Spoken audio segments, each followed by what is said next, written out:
Sean bienvenidos a este segundo apartado del curso sobre empoderamiento de las mujeres desde lo individual hasta lo colectivo.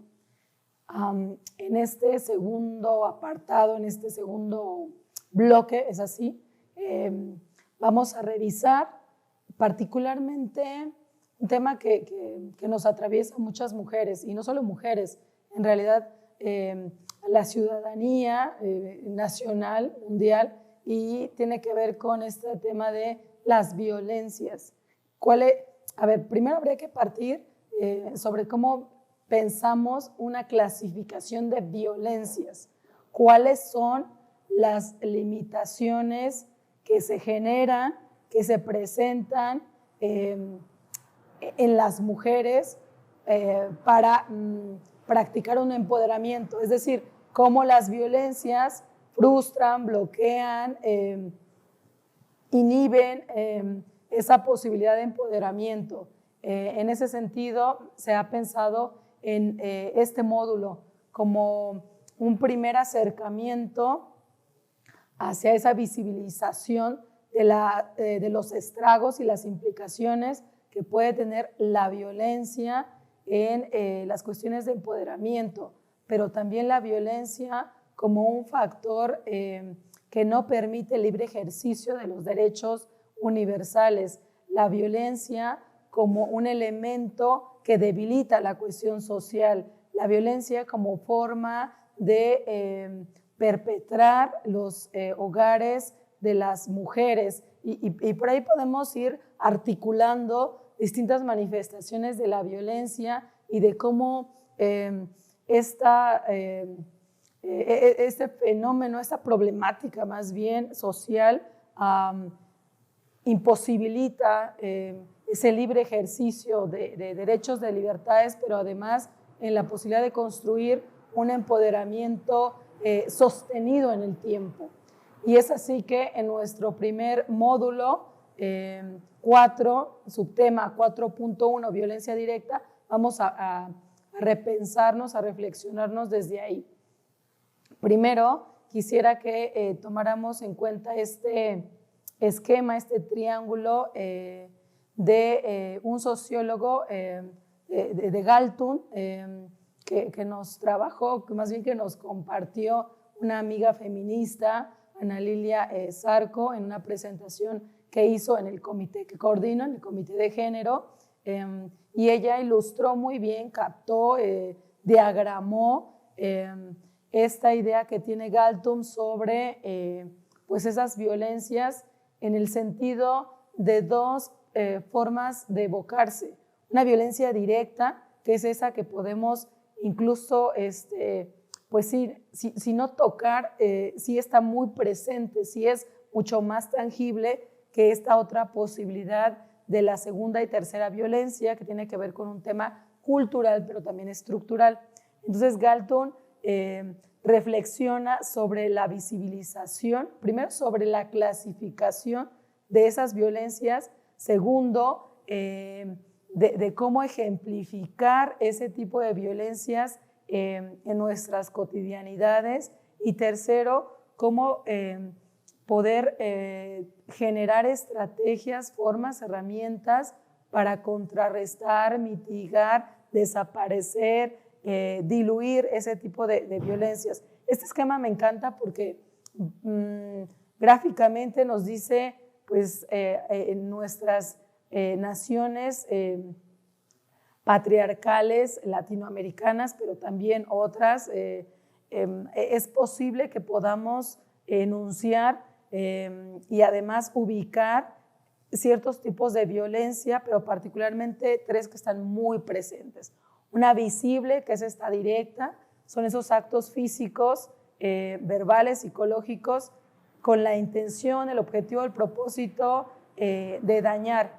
Y ojo acá, me van a disculpar, pero como seguimos hablando de mujeres, la violencia que voy a evocar, que voy a tratar de ejemplificarles, tiene que ver mucho con ese posicionamiento o con ese lugar en particular. No es que los hombres no sean violentados, pero bueno, en esta temática general sobre el empoderamiento de lo individual y colectivo de las mujeres, pues habría que seguirnos repensando y reflexionando desde ahí, desde este lugar, desde acá donde soy mujer. Y bueno, en el sentido particular de aquello que es invisible, esta es una figura sí de triángulo que sostiene, pero también es la alusión a un iceberg. Y ese iceberg reconocen que arriba hay una punta, pero el trasfondo no es la punta, es la base. Entonces, esa violencia física pues solo es la consecuencia de una violencia pues tras telón, una violencia sumergida, una violencia por eso invisible, escondida. En ese sentido hay que pensar entonces en una violencia cultural, esa violencia que se genera desde las actitudes, sentimientos, valores particulares de un determinado grupo, de una determinada sociedad. Obviamente una violencia cultural que está muy marcada por el lugar geográfico. Seguramente ustedes pensarán una violencia cultural distinta, diversa en África que en América, distinta, diferente, otra en Estados Unidos que en México. Una violencia distinta en Ecuador que en Argentina y en México. Y eso tiene que ver mucho con el contexto. Si somos en un primer momento, sociedades no del primer mundo, sino sociedades o economías emergentes de tercer mundo, vías de desarrollo, como gusten nombrarle, lo cierto es que hay diferencias muy marcadas y muy situadas para pensar que sí, hay una violencia cultural articulada en las actitudes, sentimientos y percepciones, pero esas actitudes, valores, comportamientos se matizan, son distintos dependiendo de la geografía. Ahora bien, en el tema estructural, ¿a qué nos estamos refiriendo con aquello invisibilizado desde la estructura? Pues básicamente al sistema político, capitalista, patriarcal, occidental, neoliberal, que es un sistema que domina, que es un sistema de injusticias, de desigualdades, etc. Y en ese sentido, pues vamos un poco como avanzando a la siguiente lámina. Como ejemplo, en esa figura, en ese triángulo, en esa alusión a un iceberg, en la violencia directa, pues pensamos actos físicos, verbales y psicológicos. Acá hay que pensar en que hay una víctima y hay un perpetrador. ¿Quién es esa víctima? La mujer. ¿Quién es ese perpetrador? Un hombre, aunque no necesariamente es un hombre.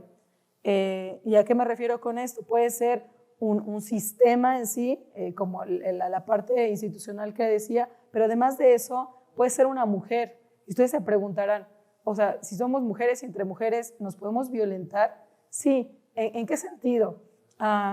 Las mujeres que estamos marcadas por valores de competencia, por valores de supremacía, por ciertas condiciones de vulnerar o poder vulnerar y tener el poder para vulnerar, también violentamos a otras mujeres. Y en ese esquema, las mujeres estamos tocadas, atravesadas por un sistema patriarcal en esas jerarquías o en esas posibilidades de jerarquía que estamos ocupando. Por eso no necesariamente ese tema de violencia directa se ejerce, aunque es lo más común, se ejerce del hombre hacia las mujeres. También puede ser que entonces la mujer violente a otra y la violente en un esquema pensado para los hombres. Soy la gerente en un hotel donde hay 3 turnos y hay una trabajadora tal vez de limpieza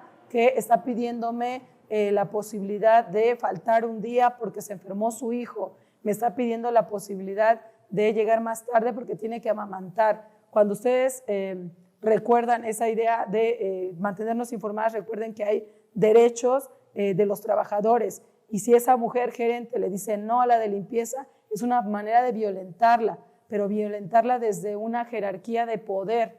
Y ahí tenemos que tener muy presente que somos iguales. Tan madre es la gerente mujer como la persona de limpieza. Y cuando se te niegan esas posibilidades, es también otra manera de generar violencia desde una posición de poder. Acuérdense que el patriarcado tiene que ver con una forma de organizar y administrar política económicamente una sociedad donde quien ejerce el poder es el hombre, pero también cuando una mujer ejerce ese poder y violenta desde ahí, se está generando violencia. Por ahí vamos a pasar a otros ejemplos mucho más particulares, cuando es acoso y cuando es hostigamiento. Y en las jerarquías, el hostigamiento es del superior hacia abajo y el acoso es entre iguales. Pero bueno, ya llegaremos a eso. La violencia directa, pues son estos actos entonces físicos, verbales y psicológicos. Por ejemplo, pensar una violencia directa psicológica nos lleva a los maltratos, el bullying, las groserías que hemos recibido, que hemos sentido y que hemos encarnado en nuestro cuerpo, territorio, desde el preescolar, ¿no? Pero también desde la secundaria, desde la prepa. ¿Qué tipo de violencias han estado presentes en nosotros? Bueno, primero desde la postura, aquí hay un ejemplo muy claro, de aquel hombre que se cree que es el que sabe todo, ¿no? Que es el que te puede enseñar y que entonces se valida como algo superior en lo intelectual y que te explica eso que tú ya conoces o que has estudiado, pero te lo explica desde su postura. Y ahí te está diciendo, yo lo sé, yo sé todo, yo domino este tema, yo te puedo enseñar, eres mi aprendiz. Y ojo ahí, hay una relación de subordinación y el poder lo sigue ejerciendo el hombre. Eso pasa, por ejemplo, sobre todo a nivel de universidades, ¿no? Cuando el compañero se acerca y en una supuesta caballerosidad intelectual te va marcando pautas para que entiendas ese tema. Otra forma de generar ese mansplaining tiene que ver con, no sé, en algún congreso, sobre todo en la academia también se da bastante, en algún congreso resulta que entre colegas tienes la misma línea de investigación.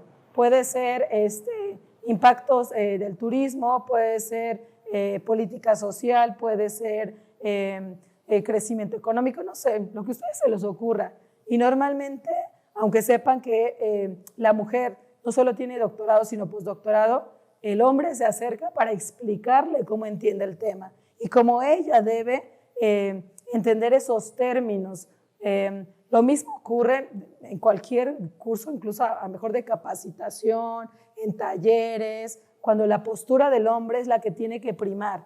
Y en esos marcos siempre el hombre o pregunta, en una sesión de preguntas y respuestas, vaya, el esquema de la redundancia, el hombre pregunta, pero para evidenciar que en algunos casos él sabe más, o que su postura es la que hay que validar y reconocer, o que esa manera de cómo estás conduciendo un curso no es la adecuada, que tiene que ser esta otra. O en la academia se hacen investigaciones y se escribe sobre determinado tema, otra vez, políticas públicas, equidad de género, impactos del turismo, lo que quieran. Y el hombre intenta validar su conocimiento, sus construcciones con la mujer. Y entonces, como el aprendiz va y le enseña, es una violencia presente y directa que es psicológica. Yo sé más que tú y como yo sé más que tú, yo te subordino a ti. Lo mismo puede ocurrir a nivel de administración pues, pública, municipal, etcétera. En los espacios de juego, en la primaria o la secundaria, el hombre siempre es el que tiene las primeras posibilidades de juego. Ahora no, pero el fútbol, por ejemplo, siempre fue para varones. Y cuando entraba una mujer, te discriminaban, te hacían a un lado o no te permitían estar en el equipo. Es una forma de excluirte, de violentarte desde lo psicológico. Cuando se refieren a ti como, cuando entre charlas con hombres se refieren a la descripción y las actitudes del otro respecto a, pues es que pareces una niña llorona, o eres muy nena, o te comportas como una mujercita, etcétera, etcétera, o te vistes, o hablas. Esa es violencia psicológica porque estás discriminando y en todo caso criticando, ridiculizando, humillando a la mujer, a esa mujer que a ratos tiene ciertas emociones, que a ratos a lo mejor se construye, se concibe y se comporta desde esa evocación muy presente de lo sentimental, pero que no por eso tendrías que pues discriminarla, que no por eso tendrías que excluirla. Y esa es violencia física, psicológica. O sea, es una manera incluso de intervenirte de forma mental cuando te subordinan, cuando invalidan tus pensamientos, tus reflexiones, tus aportaciones, cuando intentan enseñarte, aún a pesar de que tú tienes más reconocimiento o más preparación. Esa es una forma muy presente de ejercer este tipo de violencia. Y bueno, hay otras violencias que son mucho más cercanas, más sentidas, más palpables, que te desgarran a nivel físico, corporal, cuerpo, territorio, que es esta violencia más bien física, a nivel de pues maltrato, de golpes, pero también una intervención física sexual. Vamos a ir por partes y quisiera que lo tuvieran presente, todas estas formas de violencia, porque son manifestaciones que las tenemos en casa, que las tenemos en la academia, que las tenemos en la universidad, que las tenemos en la calle y que entonces te van minando y te van minando físicamente, mentalmente, que te desintegran, que te desbordan, que te llevan a lugares de depresión, de poca autoestima, de inseguridad. O sea, pareciera que no, pero esa parte de desacreditarte en público, por ejemplo, pensando en una idea violencia psicológica, es muy fuerte. Poder contrarrestar eso, de verdad que es intenso. Ahora, piensen en el tema de violencia directa, o sea, cuando tu pareja, cuando un hombre en la calle te golpea, o incluso hacer una mezcla de la violencia psicológica, verbal, y la violencia física, cuando vas en la calle,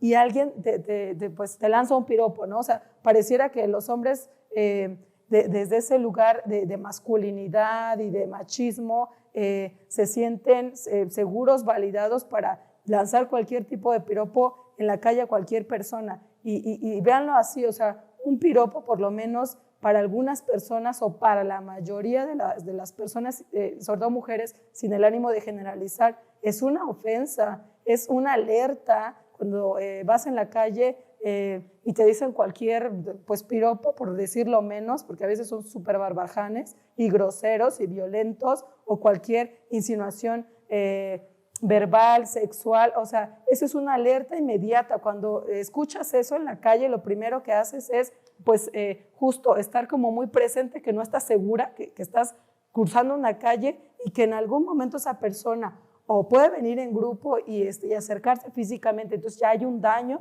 ya hay una violencia. Es un primer punto de partida. Creo que ahí tienen un poco que reflexionar los hombres, porque los piropos son todo menos halagos, son todos menos, no sé, un cumplido. O sea, un piropo me parece que en la mayoría de los casos de las mujeres es una alerta, es como decir que verbalmente se van a acercar para dañarte. Es un miedo horrible, es una inseguridad de que algo te puede pasar. O sea, solo dimensionen eso la próxima vez que puedan, pues, acercarse a alguien o que quieran acercarse a alguien con esa intención. Entonces tenemos una violencia psicológica que después puede pasar a una violencia física. Llegan contigo, se te insinúan, te acercan la mano, te tocan, te acercan su miembro, etcétera. Cuando estás en ese punto ya quiere decir que va a pasar algo más. ¿Y qué va a pasar? O te raptan o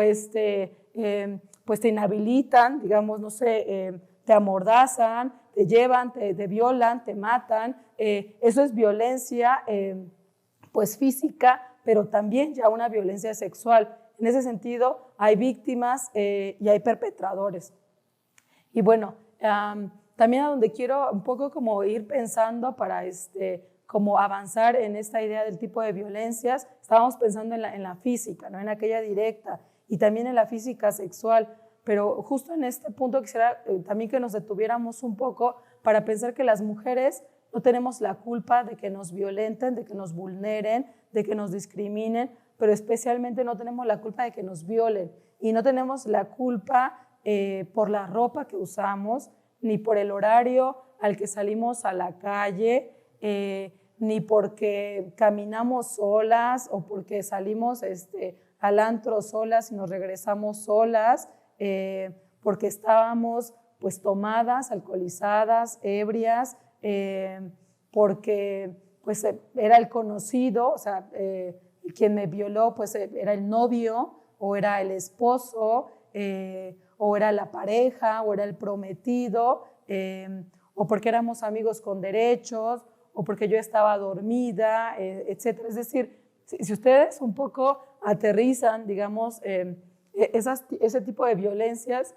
la culpa, la responsabilidad no es de las mujeres en todos estos esquemas. O sea, me parece que acá habría que pensar por qué se le ha culpabilizado, o sea, por qué la culpa es de las mujeres y no de los hombres. ¿Por qué pensar que se le violó por la manera en cómo iba vestida, por la forma en cómo hablaba, cómo se expresaba, el horario en el que pues estuvo saliendo? Creo que eso tiene mucho un trasfondo de, digamos, quitarle la responsabilidad y la culpabilidad y la atrocidad al hombre, porque entonces el hombre es el bueno, el que cuida, el que cobija, el proveedor, etcétera, ¿no? Y la mujer es entonces esto que menciona Silvia Federici, la bruja, la loca, la pervertida, el demonio, como guste nombrarle. En el otro curso les decía era Judith Butler, pero no, es Silvia Federici con Caliban y la bruja. Y ahí se evidencia justo que cuando la mujer tiene otras posibilidades de expresarse, de sentirse, de vibrarse, es que la ubicamos como la loca, puta, zorra, etcétera, como guste nombrarla, porque es cierto. Y entonces la mujer no es el hombre no es el que tiene la culpa, es el demonio de la mujer y sus tentaciones, es la bruja, es la loca, etcétera. Y ahí tenemos el resultado. ¿Cuál es el resultado? Fue engañada, se enamoró, era de noche, salió de fiesta, llevaba minifalda, tomó un taxi, bebió alcohol. O sea, vean qué absurdo son estas formas pues, de culpabilizar a la mujer, pero además de excusarse, de porque la violaron por esto, porque pues, era una mujer entregada a una relación y se enamoró, porque salió tarde, ¿no?